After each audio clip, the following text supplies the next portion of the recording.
الله وبركاته.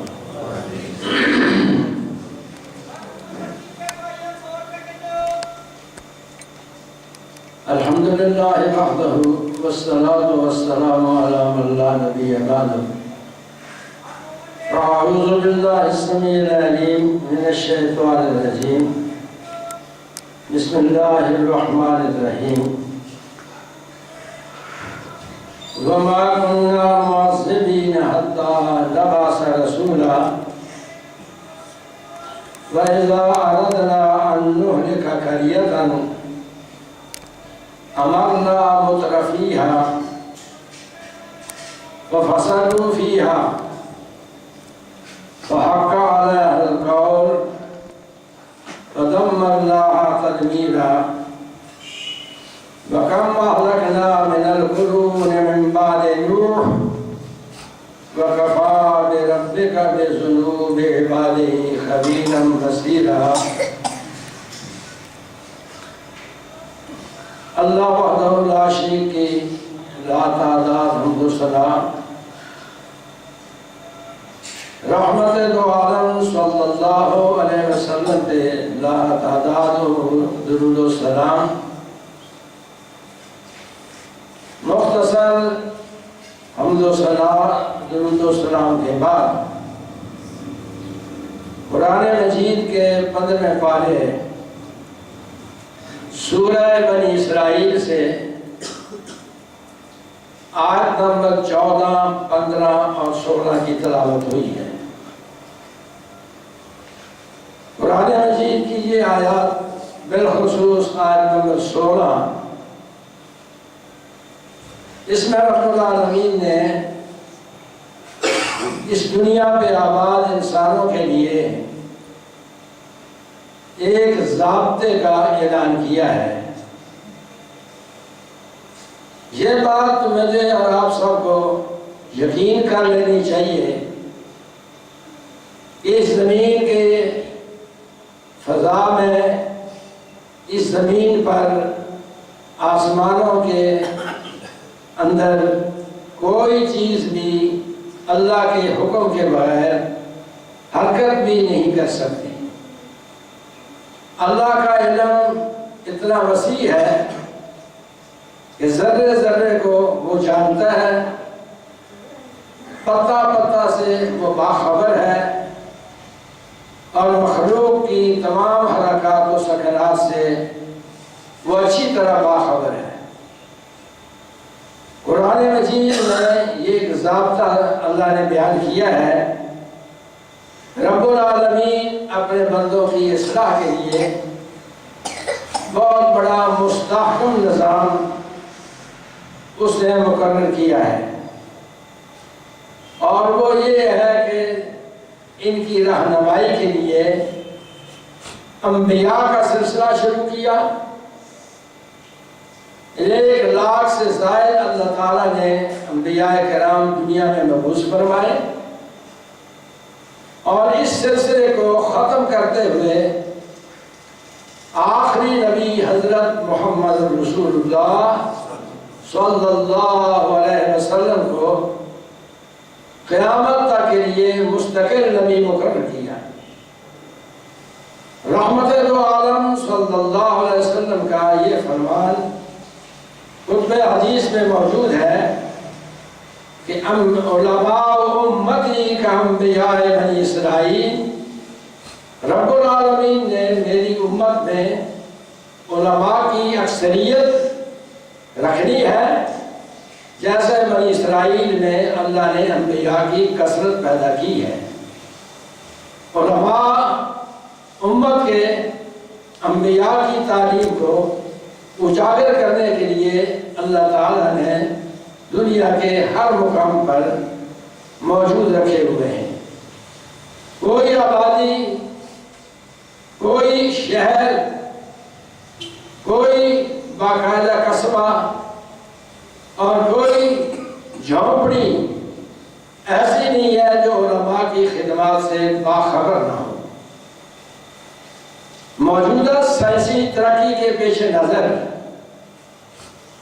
اگر ہم دیکھیں تو حق کی آواز اللہ تعالیٰ نے ان لوگوں کے گھروں تک بھی پہنچائی ہے جو چھت سے محروم ہیں، مکان لوگوں کے ان کو نظر آتے ہیں، خود خیموں کے اندر زندگی بسر کرتے ہیں۔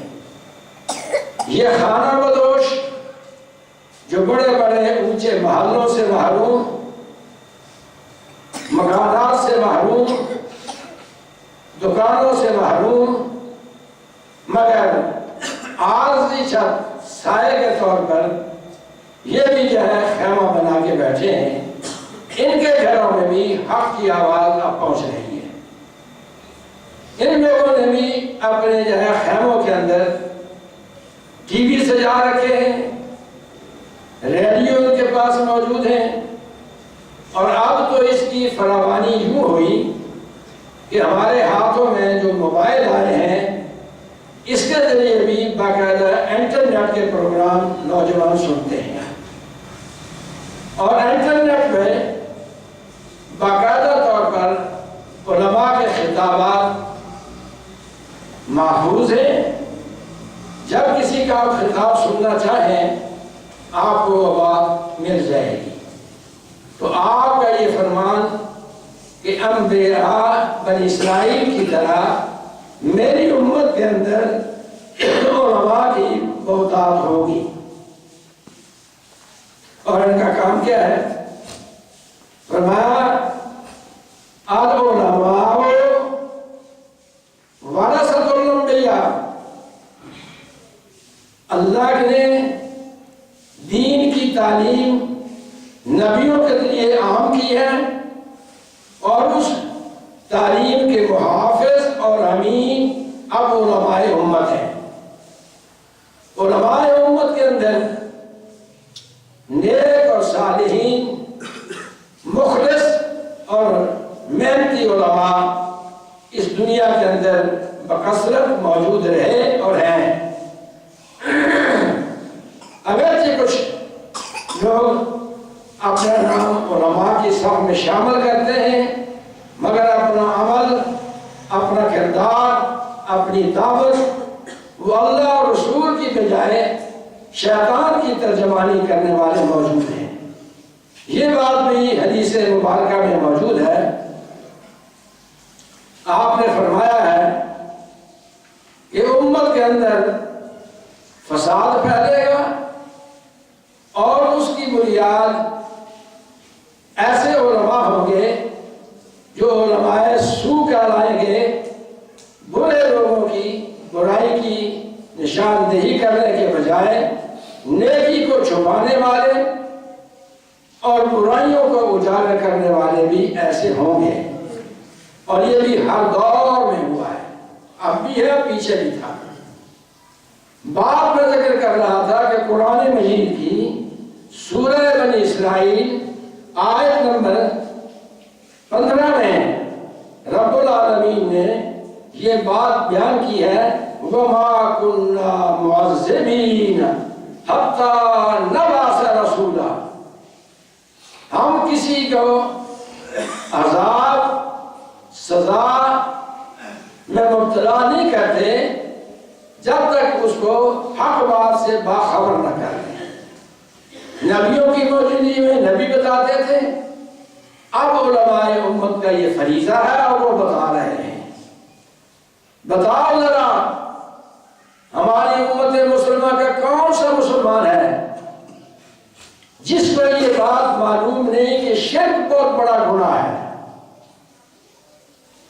کون مسلمان ہے جو کلمہ بھی پڑھے اور پھر اسے یہ معلوم نہ ہو کہ نماز فرض ہے اور وہ پڑھنی چاہیے، خواہ وہ بذات خود بے نماز ہی ہو، اس کا پورا گھرانہ بے نماز ہو، مگر وہ نماز کی فرضیت سے باخبر ہے۔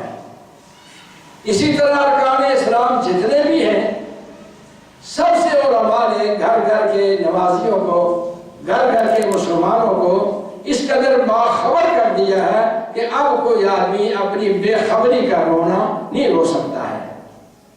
اور اب جو عذاب آتے ہیں، ان عذابوں کا پس منظر ذرا سمجھو، اور اللہ کے اس کلام پر ذرا غور کرو، وَمَا كُنَّا مُعَذِّبِينَ حَتَّىٰ نَبْعَثَ رَسُولًا، ہم باخبر کرنے کے لیے اپنا کوئی نہ کوئی مترجم، ترجمان، ہماری بات پہنچانے والا نبی یا نبی کا امتی علماء، وہ اس فریضے کو ادا کرنے والے موجود ہوتے ہیں۔ اور اس کے بعد ایک دوسرا وضاحتی بیان جو رب العالمین نے سورہ بنی اسرائیل کی آیت نمبر 16 میں ذکر کیا ہے۔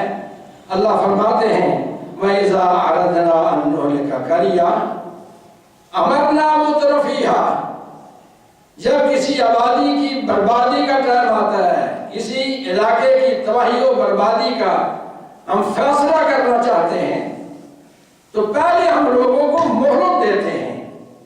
امرنا مترفیہا، ہم اس میں صاحب اقتدار، صاحب دولت لوگوں کو موقع دیتے ہیں کہ وہ غریبوں پر ترس کریں، اپنی عمارت کا روب نہ جمائیں،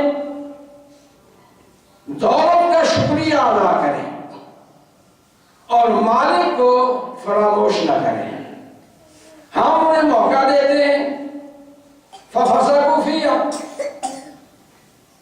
بڑے لوگ خطا کار بن جاتے ہیں، مجرم بن جاتے ہیں، فاسق و فاجر بن جاتے ہیں، شریعت کے احکام کو بھول جاتے ہیں۔ جب بڑے لوگ امت مسلمہ کے، دنیا کے باسی انسانوں میں سے صاحب دولت لوگ، صاحب ثروت لوگ، صاحب اختیار لوگ اللہ کی بغاوت پہ اتر آئے، تو ان کی نکالی کرنے والے، ان کے لیے ملازمین، ان کی رعایا، ان کو دیکھنے والے، وہ بھی ان کے نقشے قدم چلتے ہیں۔ فَحَقَّ عَلَيْهَا الْقَوْلُ، جب نوبت یہاں پہنچتی ہے کہ کون ساری باغی بن جائے، بڑے لوگ اللہ کے باغی بن جائیں، چھوٹے لوگ ان کی نکالی پہ اتر آئیں، فَحَقَّ عَلَيْهَا الْقَوْلُ، پھر اللہ کہتے ہیں میرا فیصلہ پھر ثابت ہو جاتا ہے، پھر ہم ان مجرموں سے زمین کو پاک کرنے کا بھی فیصلہ کر دیتے ہیں۔ فَدَمَّرْنَاهَا تَدْمِيرًا، ہم ان کو تباہ و برباد کر کے رکھ دیتے ہیں، تباہ و برباد کر کے رکھ دیتے ہیں۔ رسول اللہ صلی اللہ علیہ وسلم سے دریافت کیا گیا کہ اللہ کے نبی أَنُهْلَكَ وَفِينَا الصَّالِحُونَ، کیا ہم تباہ و برباد ہو جائیں گے جبکہ ہم لوگ نیک ہوں گے؟ رسول اللہ صلی اللہ علیہ وسلم فرمایا نعم اذا کثر الخبث، جب باغیوں کی اکثریت ہوگی تو نیک لوگ بھی اس عذاب میں ڈال دیے جائیں گے، پھر نیک بھی نہیں بچیں گے۔ اللہ اکبر۔ ہمارے ملک کے اندر گاہے گاہے دنیا کے وہ عذاب جو تاریخی طور پر سابقہ قوموں کی تباہی کا سبب بنا، اس کی بھی جھلکیاں ہم دیکھ رہے ہیں۔ اور اس کے علاوہ یہ عذاب جو اس وقت ہم اپنے ملک کے گھر گھر میں دیکھتے ہیں کہ وہ ہم مہنگائی کے عذاب میں مبتلا ہیں۔ ہماری زمین سونا اگنے والی ہے، ہماری زمین میں کون سی وہ نعمت ہے جو اللہ تعالیٰ پیدا کر کے اپنی مخلوق کو کھلاتا نہیں، مگر اس پر جن لوگوں نے قبضے کیے ہوئے ہیں، جب زمیندار سے مال ہاتھوں سے نکل جاتا ہے اور ان بڑے لوگوں کے ہاتھوں میں آتا ہے جن کی تجوریاں پیسے سے پہلے رکھی ہوئی ہیں، ان کے گودام جب ان پیداوار کی چیزوں سے بھر جاتے ہیں، پھر ملک کے اندر ایک نئی مہنگائی کی لہر آ جاتی ہے۔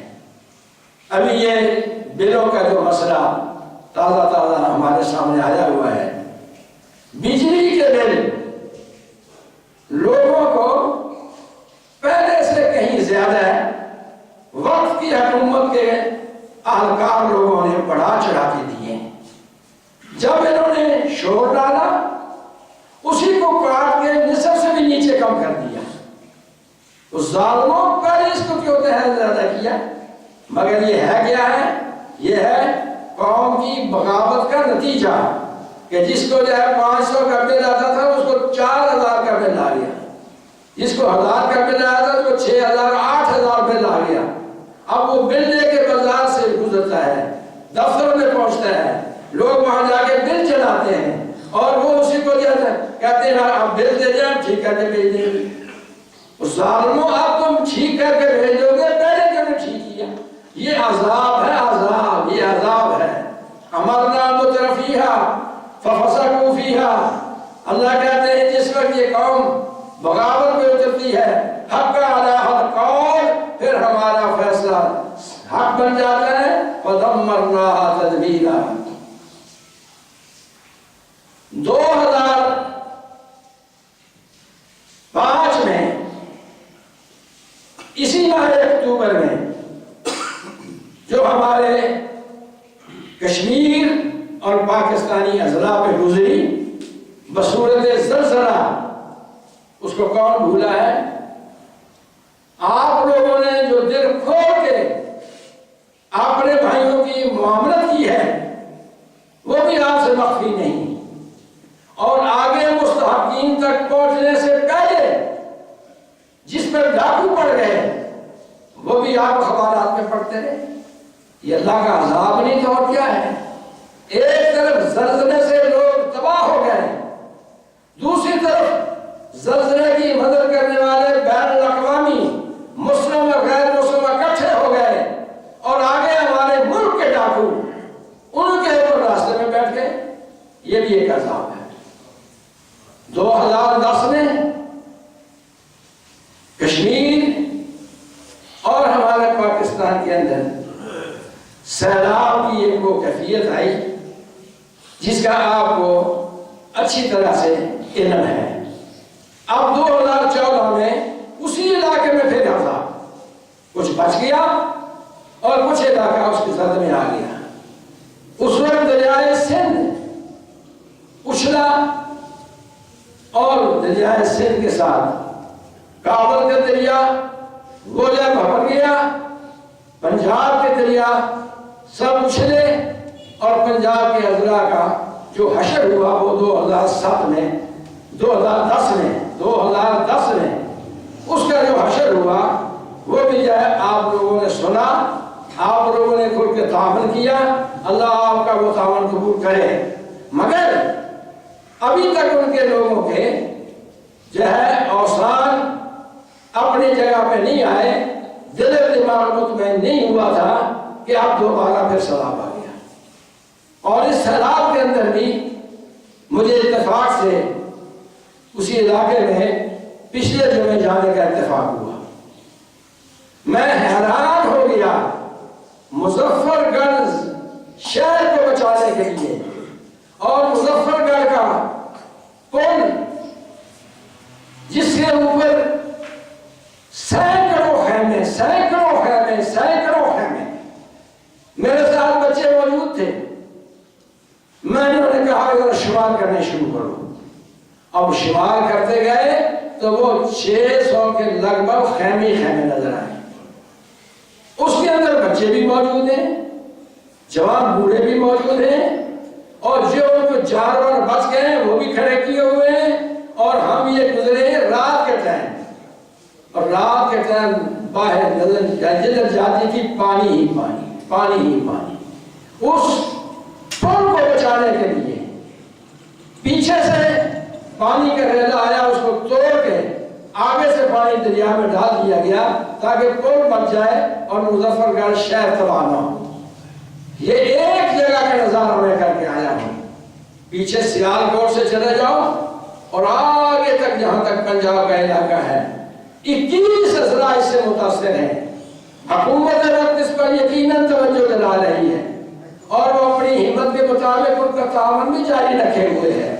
آپ لوگ بھی اس میں پیچھے نہیں ہیں، اللہ آپ کے تعاون کو قبول فرمائے۔ مگر بھائیو، اب جو سردی شروع ہوئی ہے، اب اس سردی میں وہ لوگ کھلے آسمان کے نیچے کیسے وقت گزاریں گے؟ اسی سردی میں ان کے خود و نوش کا انتظام کتنا جہاں ہو سکے گا، کتنا نہیں ہوگا۔ 21 اضلاع صرف پنجاب کے کشمیریوں کا بیان۔ کشمیر جو مقبوضہ کشمیر ہے، پاکستانی کشمیر اور مقبوضہ کشمیر دونوں میں، مقبوضہ کشمیر اور جو ہے ہمارا پاکستان کا کشمیر کا حصہ، دونوں میں وہاں کے ایک عالم نے بیان دیا ہے، سیاسی بیان، کہ 5 لاکھ آدمی متاثر ہیں، 5 لاکھ، جو ہندوستان کے اندر بھی اسی جو ہے سیلاب کی زد میں آئے ہیں، اور ہمارے لوگوں کی تعداد کو اللہ جانتا ہوگا۔ بھائیوں، یہ عذاب ہے، اس کو رحمت نہ سمجھو۔ اللہ کا عذاب ہر صورت میں عذاب ہے، وہ چاہے وہی پانی جو رحمت کی شکل میں ہے، اور اس پانی سے اللہ تعالیٰ نے ہر جاندار کو زندگی بخشی ہے، اور قرآن میں اس کا ذکر کیا ہے، وَجَعَلْنَا مِنَ الْمَاءِ كُلَّ شَيْءٍ حَيٍّ، ہر زندہ چیز کا، زندگی کا دار و مدار وہ پانی پر ہے۔ پانی ملے گا تو زندگی ہے، پانی نہیں ملے گا تو زندگی ختم ہے۔ اور اسی پانی کو جب اللہ چاہتا ہے تو عذاب بھی بن جاتا ہے، اور یہ عذاب پانی کا ہی ہے۔ اور اتنا پانی محمد والا ایک پل ہے جو مظفر گڑھ کے پل سے پیچھے ہے، وہ راستہ جو جہاں میں جانا چاہتا تھا وہ ذرا قدرے قریب تھا۔ میں نے معلومات لیے کیا محمد والے پل کی طرف سے ہم آ جائیں تو ہمیں آسانی ہوگی؟ بتانے والوں نے بتایا خبردار ادھر مت آنا، ادھر راستے میں اتنا بڑا ایک گہرا، بہت بڑا گہرا ایک اتنا بڑا ٹویا بن گیا ہے، اتنا بڑا تالاب بن گیا ہے کہ اس کے دونوں طرف لوگ کھڑے ہوتے ہیں اور وہ کشتی کے ذریعے گزرتے ہیں، کشتی کے ذریعے۔ آپ اپنی سواری پہ آئیں گے نہیں گزر سکیں گے، ہمیں سفر 2 گھنٹے کا زائد اختیار کرنا پڑا، مگر سارا منظر رات کو دیکھے روٹے کھڑے ہوتے تھے کہ اللہ یہ بھی تیری مخلوق ہے، یہ بھی یہاں کے ذمہ دار ہیں، یہ بھی یہاں کے اپنے مکانوں کے مالک ہیں، یہی اپنی زمینوں سے کما کے کھانے والے لوگ ہیں۔ اب ان کی زمینوں سے پانی خشک ہونے کا نام نہیں لیتا، پانی خشک ہوگا تب آئندہ فصل بیجی جائے گی۔ اکتوبر کا نصف ہو گیا، ابھی تک تو جب پانی خشک نہیں ہوا، اب یہ کب تک جاتا ہے یہ اللہ کو معلوم ہے۔ اسی مظفر گڑھ کے پل کے پاس آپ نے اخبارات میں اچھی طرح پڑھا کہ ایک بارات کشتی میں بیٹھ کے گزرنے لگے، تو بارات کی کشتی ڈوبی، دلہا ڈوب گیا، اور اس کو بچانے کے لیے فوجی افسر بھی ڈوب گیا۔ صورت حال یہ ہے کہ آدمیوں کی جانی نقصان، آدمیوں کا مالی نقصان، اور آدمیوں کے جو ہے اس کے علاوہ جو اخلاقی تباہ و بربادی ہوئی ہے اس کے لیے مجھے تبصرے کی ضرورت نہیں ہے، وہ دھرنے والوں نے پوری کر دی ہے۔ دھرنے والا دھرنا بھی ایک عذاب بن کے آیا، اور دھرنے والوں نے ہماری انسانی غیرت کا جو جنازہ نکالا ہے، جو وہاں ڈانس نوجوان بچوں اور بچیوں کے مل کے دکھائے جا رہے ہیں، اس کو آپ اپنی آنکھوں سے دیکھیں، سوائے لاہور اور سوائے استغفار کے کیا پڑھتے ہوں گے؟ ہاں، جس کا دل مردہ ہے، جس کا دل مردہ ہے وہ یقیناً اس کو عیاشی کا سامان سمجھ کے دیکھتا ہوگا، لیکن جس میں اسلام کی قدر موجود ہے، ایمان کی قدر موجود ہے، اور اس کے دل میں ایمان کی شمع روشن ہے، وہ ایسے جو ہے نظارے کو دیکھ کے ان کے سے نفرت کا اظہار الگ کرے گا اور اللہ سے معافی اپنے لیے الگ مانے گا، اور یہ جو ہے نظام چلانے والوں کے لیے جو کلمہ کہے گا وہ اس کا نصیب ہے۔ بھائیو قرآن کہتے ہیں فحق علیہ القول، اس وقت اس قوم پہ عذاب آنا لازمی ہو جاتا ہے، فدمرناها تدمیرا، پھر اس کی تباہی بربادی قابل دید ہوتی ہے، قابل دید۔ جا کے دیکھو صحیح، یہ میں نے ایک جگہ کا نظارہ کرایا، جبکہ پورے پاکستان کے پنجاب کے اضلاع میں اور کشمیر کے اضلاع میں جو لوگ وہاں پر متاثرین ہیں، ذرا ان کی کیفیت، ان کی حالت زار، جو لوگوں کی جو کیفیت ہے اس کو دیکھ کر ذرا اپنی اصلاح کی کوشش کرو، اپنے آپ کو اللہ کے گناہوں سے بچاؤ، بغاوتوں سے بچاؤ، اپنی اولاد کو نمازی بناؤ، اللہ کے گھروں کی رونق کو بڑھاؤ اور اللہ سے صلح کرو۔ اللہ سے آپ کو کاہی دشمنی ہے؟ آخر کس بنا پر آپ مسجدوں کے دشمن ہیں؟ مسجدوں سے آپ کیوں روٹھے ہوئے ہیں؟ اس کے روٹھنے کی وجہ ان نوجوانوں سے پوچھو جو آپ کے دائیں بائیں موجود ہیں، آپ کی اولاد میں موجود ہیں، آپ کے پڑوس میں موجود ہیں، آپ کی دکان میں موجود ہیں، آپ کے کارخانے میں موجود ہیں، آپ کے مربے میں موجود ہیں۔ آپ ان سے پوچھیں کہ تم اللہ سے کیوں روٹھے ہو؟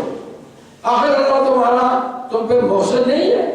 اس نے تمہیں تمہاری زندگی کے اندر اتنا خوبصورت اچھا جسم دے کے تمام مخلوق سے افضل تمہیں نہیں بنایا؟ اور قرآن دعوت دیتا ہے وَفِي أَنفُسِكُمْ أَفَلَا تُبْصِرُونَ، او میری نعمتیں کھانے والوں، سر سے لے کر پاؤں تک اپنے جسم پر غور کرو، تمہیں اللہ کی رحمتوں کی فراوانی نظر آئے۔ سر کے اندر بال نہ ہوں۔ لوگ اس بات کو نفرت سے دیکھتے ہیں۔ حدیث مبارکہ میں ذکر ہے، آپ نے فرمایا کہ رسول اللہ صلی اللہ علیہ وسلم کے فرمان ہے سابقہ لوگوں میں، سابقہ لوگوں ایک دفعہ اللہ نے آزمائش کرنی چاہیے، تین آدمیوں کو اللہ تعالیٰ نے اپنی آزمائش کا جو ہے موقع دیا، اور وہ تینوں آدمی مختلف مشکلات سے دو چار تھے۔ ایک نابینا تھا، اس کی بینائی ہی نہیں ہے، ایک کوڑی تھا جس کے ہاتھ پاؤں پہ کوڑ آیا ہوا ہے، پھرگاری کے نشان ہے، اور ایک تیسرا سر کے بالوں سے محروم ہے، اس کے سر کے اوپر پھنسیاں آئی ہوئی ہیں۔ اب یہ تین آدمیوں کو اللہ نے آزمانا چاہا، کیا میری نعمتیں کھا کے پھر ان کو جو ہے کوئی یاد رہے گا؟ اللہ اکبر۔ کوئی راہ گزر مسافر اس گنجے آدمی کے پاس آیا جس کے سر پہ پھنسیاں ہیں، بال نہیں ہیں، اور پھنسیوں کے اوپر مکھیاں بیٹھتی ہیں اور اسے لوگ نفرت کرتے ہیں۔ اسے آ کے ملا، کہنے لگا بھائی تجھے دنیا کی کون سی چیز پسند ہے؟ اس نے کہا حضرت کیا پوچھتے ہو، یہ جو میری حالت ہے اسے لوگ نفرت کی نگاہ سے دیکھتے ہیں، میرے سر پہ بال نہیں ہے، میں سر کے بالوں سے محروم ہوں، یہاں پھنسیاں ہیں، اس میں مکھیاں بیٹھتی ہیں اور اس سے بدبو آتی ہے، میرے سر کے بدبو سے لوگ نفرت کرتے ہیں، مجھے کسی مجلس میں بیٹھنے کی جو ہے جرأت نہیں ہوتی ہے، تو مجھے یہ بال بہت پسند ہے، اگر اللہ مجھے بال دے دینا میں بڑے خوش رہوں گا۔ کہا اچھا میں دعا کرتا ہوں اللہ تجھے بات دے دے گا۔ اس نے دعا کی یا اللہ یہ تیرا بندہ سر کے بالوں سے محروم گنجا ہے، اس کو سر کے بال دے دے۔ بخاری شریف میں یہ روایت کے لفظ موجود ہیں کہ اس کے دیکھتے ہی دیکھتے سر کے بال آ گئے، وہ دعا کرتا گیا سر کے بال آ گئے، پھنسیاں ختم ہو گئی۔ وہ بڑا خوش ہوا کہ یہ تو بڑی کرنی والی سرکار ہے، بہت اونچا مستجاب الدعا کو اللہ کا ولی ہے۔ اس نے کہا کوئی دنیا کا مال بھی پسند ہے؟ اس نے کہا یہ لوگوں کو میں دیکھتا ہوں اونٹوں پہ سفر کرتے ہیں، مجھے کوئی اونٹنی مل جائے نا، اس کا دودھ بھی پیا کروں گا اور اس پہ سفر بھی کروں گا، مجھے بڑی پسند ہے، اونٹیں بڑی پسند ہے۔ اللہ نے مفت میں ایک اونٹنی حاملہ اس کو دے دی جس کے یہاں بہت جلد بچہ ہونے والا ہے. یہ آدمی چلا گیا. اس کے جانے کے بعد اس کے پاس آہستہ آہستہ اونٹوں کی تعداد ہوتی گئی. رسول اللہ صلی اللہ علیہ وسلم فرمایا کہ جس آبادی میں وہ رہتا تھا اس آبادی میں اس کے اونٹ سماتے نہ تھے. اتنے اونٹ اللہ نے دے دیے. اس نے گھر چھوڑا, جنگل میں جا رہا نہیں, جہاں چارہ عام ملے وہاں چلا گیا. بڑی وافر دولت مل گئی, بڑے اونٹوں کے اونٹ مل گئے. دوسرے کے پاس گیا جس کے ہاتھوں پر پھلبیری اور اس کے ہاتھ بھی کوڑی کی طرح اوپر مکھیاں بیٹھتی ہیں اور وہ بھی بیچارہ پریشان حال ہے. اسے پوچھا تجھے کیا چاہیے؟ اس نے کہا آپ دیکھ رہے ہیں میرا ہاتھ ہے, پٹیاں باندھی ہوئی ہیں میرے ہاتھوں میں, پٹیاں, پاؤں کو میں نے پٹیاں باندھی ہوئی ہے. یہ کوڑ کی مرض اس نے مجھے اس قدر پریشان کیا ہے کہ میں کس مجلس میں جاؤں. مجھے کوئی پسند نہیں کرتا, یہ بیماری دور ہو جائے, اللہ کے بڑا ہی کرم ہو جائے. اس نے ہاتھ اٹھا دیا, اللہ یہ تیرا بندہ صحت مند ہے, اس کو صحت دے دے. تو جو صحت ہوتی. کہا کوئی جانور بھی کوئی پسند ہے کوئی اپنی روزی گاری کے لیے, روزگاری کے لیے؟ کہا گائے کا دودھ بڑا نفیس ہوتا ہے, گائے مل جائے نا تو بڑا اچھا ہے, بچوں کے دودھ پیے گے. اس کو ایک گائے گابن مل گئی جو چند ہفتوں بعد بچے دار ہونے والی ہے. اس کی گائے میں بھی اللہ نے فراوانی کی, کثرت پیدا ہوتی چلی گئی. اس کو بھی گھر میں سنبھالنے کی جگہ نہ رہی. یہ بھی کسی دوسرے آبادی میں جا بیٹھا, جنگلوں میں نکل گیا. تیسرا آدمی جو نبینا تھا اس کے پاس بھی گیا. اسے پوچھا تجھے کیا چاہیے؟ اس نے کہا جی کیا چاہیے, نظر سے محروم ہوں. لوگ کہتے ہیں بڑے خوبصورت ہے, کہتے بڑا ہی بدصورت ہے, کہتے یہ سرخ رنگ ہے, یہ سیاہ رنگ ہے, مجھے پتہ ہی نہیں سرخ کیا ہوتا ہے, سفید کیا ہوتا ہے, مجھے تو کسی شے کا علم نہیں. اللہ مجھے بینائی دے دینا, اور بہت کیا چاہیے. دعا کی تو اس کے بیٹھے فوراً بینائی بحال ہو گئی. اللہ اپنی قدرت کاملہ کے رنگ دکھاتا ہے. قرآن میں ذکر موجود ہے, سورہ یوسف پڑھ کے دیکھو. حضرت یعقوب کی نظر چلی گئی, بیٹوں نے جا کے اپنے بھائی یوسف سے کہا ہمارے باپ کی تو نظر بھی تیری جدائی میں چلی گئی. یوسف کرتے کرتے اس کی تو بینائی بھی گئی. فرمایا جاؤ ایسے کرو, اذهبوا بقمیصی ھذا, قمیص اتار کر دی. کہا اذهبوا بقمیصی ھذا فالقوه علی وجه ابی یأتی بصیرا, جاؤ میرے ابو کے چہرے پہ یہ قمیص رکھ دو, میرے ابو کو اللہ نظر دے دے گا. قمیص کہاں, نظر کہاں, قدرت کا نظام کیا. حضرت یعقوب کے چہرے پہ حضرت یوسف کی قمیص رکھی گئی اور اس کی نظر بحال ہو گئی. یہاں اس نابینے کی نظر بحال ہو گئی. جب نظر بحال ہوئی, اسے پوچھا کوئی جانور تجھے بھی پسند ہے؟ کہا بکریوں کا دودھ, کہتے ہیں بہت شفا ہے, بکری کا دودھ چاہیے. تو لوگ مجھے بکری کی جو ہے بڑی خاصیات بتاتے ہیں, وہ بکری مل جائے تو اچھی ہے. اسے بکری مل گئی. اب ان تینوں کے پاس ریبر ہو گئے. سینکڑوں اونٹوں کا وہ مالک بن گیا, سینکڑوں گائے کے لیے مالک بن گیا, سینکڑوں بکریوں کے لیے مالک بن گیا. سال ہا سال کے بعد اللہ نے کہا میرے کو میں نے رجا دیا ہے. کھلا کھلا کے, پلا پلا کے, جانور دے دے کے, کھلا پلا کے بہت بڑا مالدار بنا دیا ہے. جاؤ اس کی پھر آزمائش کرو. وہ فرشتہ تھا جو آیا تھا, اسی کو اللہ نے بھیجا.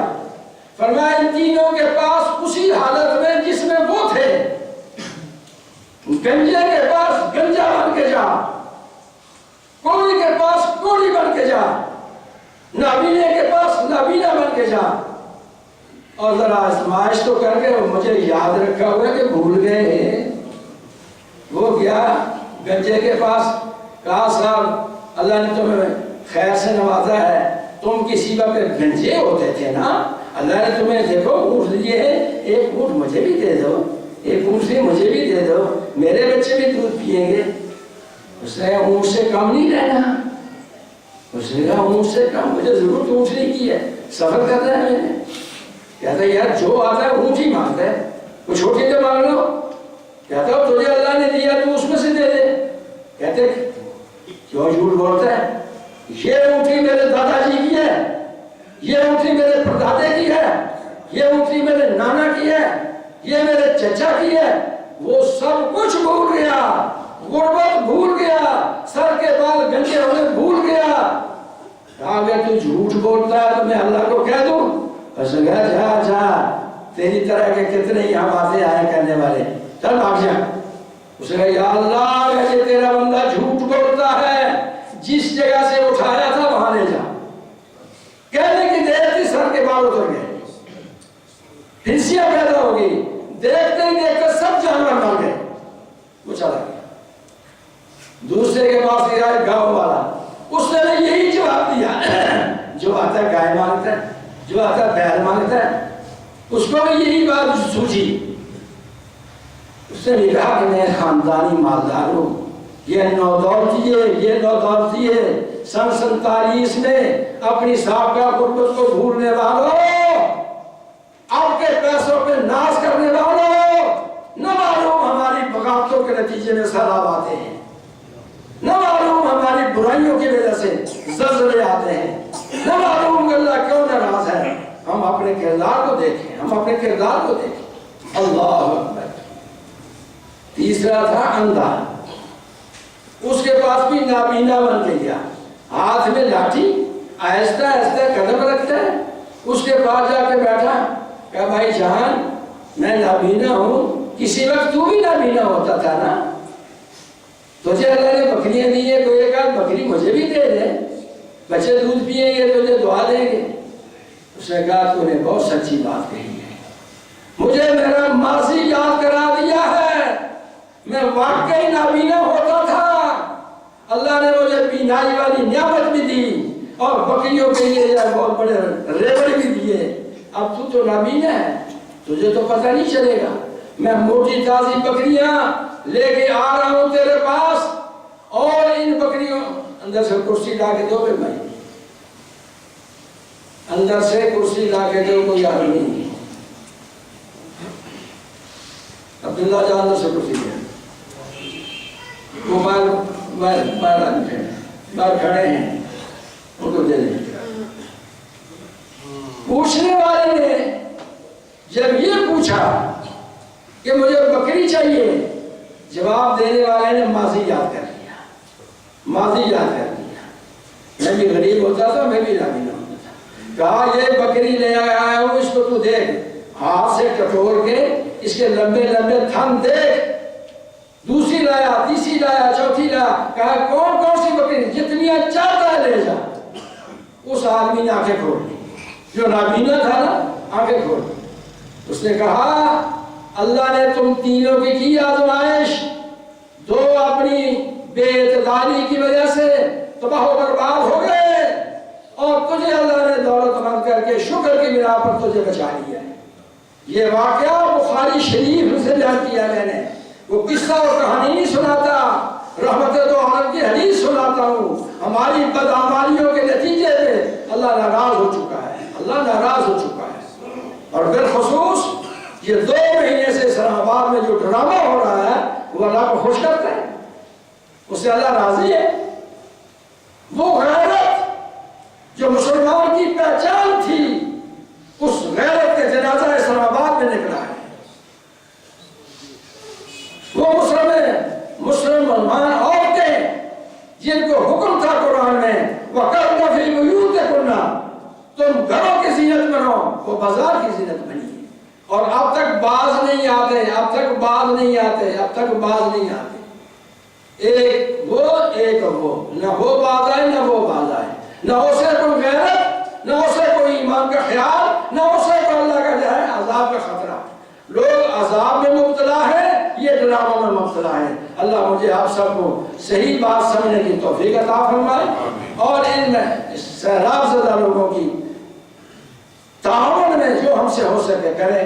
اقول قولی ھذا واستغفر اللہ ان اللہ غفور رحیم. وقت آپ کا پورا ہو